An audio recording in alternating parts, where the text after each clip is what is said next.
Sociálne podniky boli určené predovšetkým pre rómskych spoluobčanov dlhodobo nezamestnaných, pretože v roku 2008 sme dosiahli za posledných 18 rokov najnižšiu mieru nezamestnanosti 7,34%. Samozrejme potom prišla kríza rok 2009, kedy sa tá situácia zhoršila, ale táto situácia teda bola taká, že ju bolo treba riešiť v roku 2008. Preto začali vznikať sociálne podniky.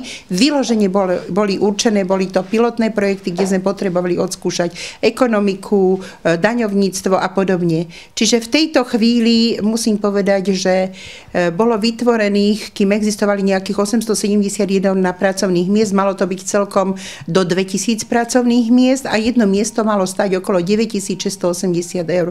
Vzhľadom na to, že ste potrebovali v niektorých prípadoch minimálne pol roka na vzdelávanie ľudí, pretože dnes už máme aj ľudí, ktorí sú analfabetmi, nevedia čítať a písať a naučiť ich sociálnym návykom a podobne, bolo pomerne zložité, preto aj také pomerne nákladné miesto.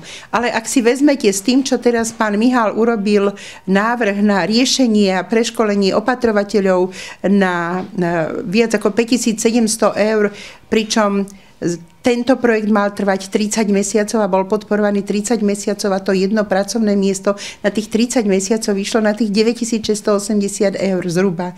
Takže nebolo to také veľmi nákladné, ale tá skupina, ktorá je najťažšie zamestnateľná, tak ako nám to vyšlo zo štúdie, si tieto peniaze vyžadovala. Napríklad poviem, v Rakúsku je náklad na jedno takéto miesto vo Viedni, priamo v centre Viedne, je 30 000 eur ročne. Ak si to vezmete v porovnaní s tým, čo my sme dali 9600, tak je to veľmi málo.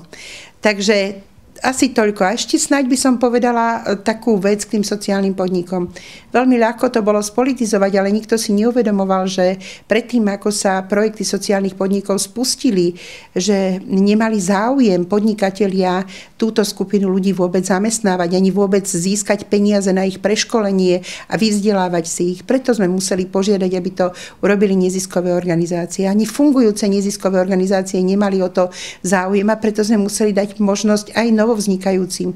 Ale sme uzatvorili dohody o spolupráci s jednotlivými vyššími územnými celkami, čiže tak s Banskobystrickým, ako aj s Prešovským a Košickým, alebo dokonca s mestami a obcami, kde v mnohých prípadoch boli zaangažovaní priamo starostovia. Myslím si, že to bolo na východnom Slovensku, kde bola spoločnosť vlastne 8 starostov, ktorí dali dohromady neziskovú organizáciu a ten sociálny podnik, kde stávali zariadenie sociálnych služieb, bol vyloženie spoločným projektom 8 obcí, alebo taký čisto rómsky projekt, ktorý postavila pani primátorka v Kežmarku. Čiže dá sa povedať, že je množstvo dobrých vecí, ktoré tam boli. Určite sa nájdú aj chyby, ale za chyby som dávala návrhy na trestné stíhanie, odstupovala som zistenia nedostatkov orgánov činných v trestnom konaní.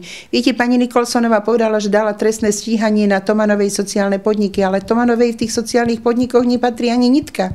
A ani nepoznám ľudí, ktorí sú v tých sociálnych podnikoch.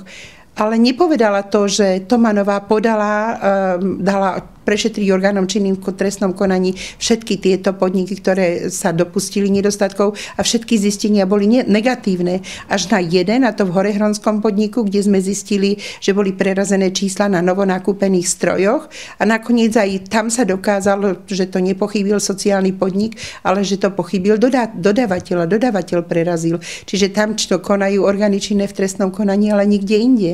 A trestné stíhanie v súvislosti s Tomanovou nemá absolútne nič spoločné, pretože ak sa niekto obráti na moju webovú stránku, tak sa skutočne dočíta, aký ten vznik sociálnych podnikov bol a aké dopady mal. A keď hovorím o spišsko-gemerskom podniku, tam boli nejaké pochybenia z hľadiska verejného obstarávania. Ale viete, verejné obstarávanie je tak ťažké a tak zložité, že len málo ľudí na Slovensku je skutočne schopných vykonať verejné obstarávanie bez toho, aby sa dopustili nejakých chýb. Za to sú nejaké korekcie v projektoch, kde sa dajú krátiť teda výdavky, oprávnené výdavky, ale myslím si, že sociálne podniky bol jediný nástroj, ktorý môže pomôcť zamestnať dlhodobo nezamestnaných ľudí so stratou akýchkoľvek pracovných návykov a ktorý môže týmto ľuďom pomôcť sa zamestnať.